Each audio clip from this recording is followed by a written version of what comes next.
여러분 안녕하세요. 오늘은 농구 심판법과 상황별로 트래블링, 더블 드리블과 같은 바이올레이션, 그리고 푸싱 파울, 하킹 파울과 같은 파울의 종류에 대해서 설명을 드리도록 하겠습니다. 지금부터 시작하겠습니다. 바이올레이션 첫 번째로 트래블링에 관한 설명을 드리겠습니다. 트래블링은 크게 두 가지로 구분이 되는데요. 여러분들이 공을 받았을 때 공을 소유하면서 이제 두 발 이상 3보째부터 트래블링이 적용됩니다. 드리블에 치지 않고 걸으면서 이동을 하게 되면 트래블링으로 간주가 되겠습니다. 이때 그러면 트래블링, 그리고 공격권까지 지시해 주는 게 심판의 시그널입니다.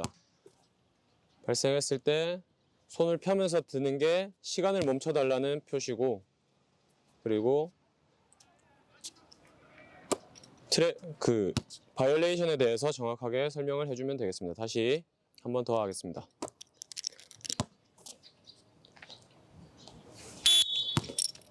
트래블링, 그리고 공격권까지 지시해주면 되겠습니다. 두 번째로는 여러분들이 공을 잡고 나서 지금 왼발 오른발로 공을 잡았습니다. 이때 왼발 오른발로 공을 잡고, 그리고 구분된 동작에서 피벗풋이 이렇게 떨어졌을 때, 이때 트래블링으로 간주할 수 있습니다. 하나 둘 했을 때 축발은 왼발, 이때 축발이 떨어진 상황입니다. 하나 둘, 이번에는 오른발이 축발입니다. 피벗을 한번 했는데 이때 다시 오른발이 떨어지면서 트래블링, 공격권까지 지시를 해주면 되겠습니다. 이렇게 트래블링은 피벗풋이 떨어졌을 때와 3보 이상 걸었을 때, 이렇게 두 가지로 크게 분류할 수 있겠습니다. 다음으로는 더블 드리블입니다. 더블 드리블은 공을 잡고 나서 처음은 상관없이 드리블을 치고 난 이후에 공을 다시 잡았습니다. 그러고 나서 드리블을 다시 치면 더블 드리블, 그리고 공격권까지. 자, 공을 잡고 드리블을 치다가 다시 공을 잡고 다시 드리블을 쳤을 때 더블 드리블이 되겠습니다. 크게 공격 상황에서는 이렇게 바이올레이션이 두 가지가 있고, 그리고 다음은 수비를 해주시고 여기서 포스트업 하겠습니다. 자리 잡고 제가 패스를 주고, 자, 공격하는 상황에서 여기 자유투 라인을 기준으로 여기 안쪽 사각형 내에서 3초 이상 자리를 잡았을 때, 굳이 공을 소유하지 않더라도 3초 이상 자리를 잡고 있는데 패스를 안 주고, 이때 계속 공이 들어가서 또 공격을 하는 순간에도 지금 3초가 이미 계속 공격자가 있는 상황에서 3초가 이미 넘었습니다. 이때 3초 바이올레이션. 다시. 자, 1, 2, 3. 3초 바이올레이션. 이렇게 3초 바이올레이션이 있을 수 있습니다. 그리고 공이 나가고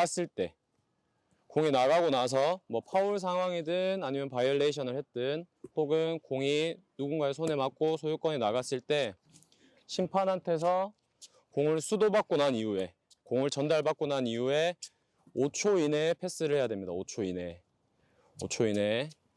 근데 5초 이내에 패스를 하지 못하고 하나, 둘, 셋, 넷, 다섯.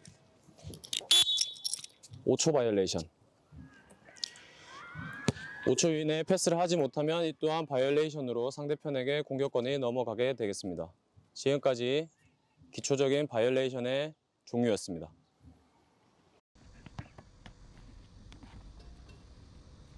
다음으로는 키킹 바이올레이션입니다. 키킹 바이올레이션은, 농구는 손으로 하는 스포츠이기 때문에 발을 써서 공을 컨트롤하거나 해서는 안 됩니다. 이때 이제 제가 패스를 하는 상황에서 서로 공을 잡을 때 발을 사용해서 루즈볼 상황이 발생했는데, 이때 발을 사용해서 공을 가져오게 되면 키킹 바이올레이션. 그리고 이때 공격 시간이 11초 이내였을 때 수비수가 발로 했을 때는 14초를 다시 주어지게 됩니다. 그리고 14초 이상일 때는 잔여 시간, 잔여 시간으로 공격을 하면 되겠습니다. 공격 제한 시간은 24초이며 24초 이내에 공격을 하지 못했을 경우에도 24초 바이올레이션이 적용됩니다.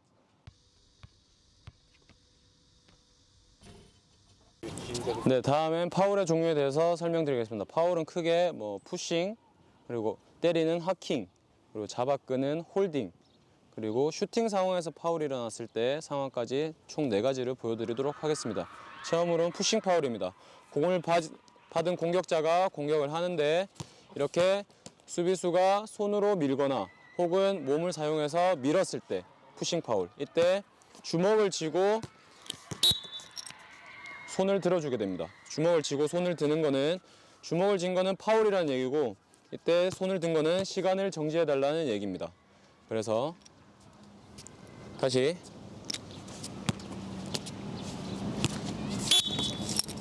푸싱 파울, 사이드 아웃, 이런 식으로 진행을 하도록 하겠습니다. 다음으로는 하킹 파울입니다. 하킹 파울은 신체 일부를 사용해서 상대방을 때렸을 때, 때리는 행위를 했을 때 주어지는 파울입니다. 공을 받은 상대방이 돌파를 하는데 이렇게 손으로 때리거나 했을 때, 이때가 하킹 파울이 되겠습니다. 하킹 파울. 그리고 다음으로는 홀딩 파울입니다. 지나가는 상대방을 잡아 끌거나 했을 때 발생하는 파울입니다. 볼을 받은 공격자가 돌파를 하는데 이렇게 손을 사용해서 잡아 끌거나 할 때 주어지는 파울이 홀딩 파울이 되겠습니다. 이렇게 유니폼을 잡아 끌어도 홀딩 파울 시그널은 잡고 이렇게 당겨주는 시그널이 되겠습니다. 다음으로는 슈팅 상황에서 일어나는 파울입니다. 지금 현재 저희가 위치해 있는 곳이 3점 라인 안쪽, 즉 2점 주어지는 상황이기 때문에 이때 파울을 했을 때는 투샷의 자유투가 주어지게 되겠습니다. 물론 5대5 경기 상황에서 얘기입니다. 저 볼을 받은 공격자가 하다가 슈팅을 하는데, 슈팅을 하는 상황에서 파울을 했을 때는 손을 들고 물론 하킹 파울이 맞는데 이때는 다르게 손을 들고 여기를 쳐주면 되겠습니다. 시그널은 이렇게. 자, 이번에도 슈팅을 하는 상황에서 손을 쳤을 때 히팅 파울, 투샷, 이렇게 하면 자유투가 주어지게 되겠습니다. 자, 투샷,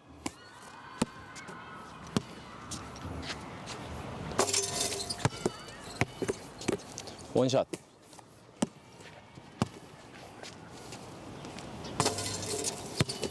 자, 이렇게 자유투를 넣고 나면 다시 이제 공격권이 바뀌기 때문에 나가서 시작을 하면 되겠습니다.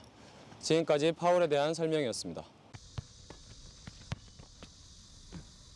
지금까지 파울과 바이올레이션에 대해서 설명을 드렸습니다. 파울과 바이올레이션의 큰 차이점은, 파울은 상대방한테 위해를 가했을 때 공격권이 바뀌는 상황을 얘기하는 거고, 바이올레이션은 농구 규칙이 정해져 있는 규칙을 위반했을 때 발생해서 공격권이 바뀌는 상황을 말합니다. 파울에는 지금까지 설명드렸던 푸싱, 하킹, 그리고 홀딩, 이런 파울들 제외하고도 리바운드 상황에서 발생하는 루즈볼 파울, 그리고 공격자가 수비수한테 과도한 몸짓으로 위해를 가했을 때 발생하는 오펜스 파울 등등이 있습니다. 일부러 공격 상황에서 흐름을 끊거나 했을 때 발생할 수 있는 U 파울도 있고, 벤치에서 욕설이나 혹은 그런 것들로 인해서 발생하는 테크니컬 파울도 있습니다.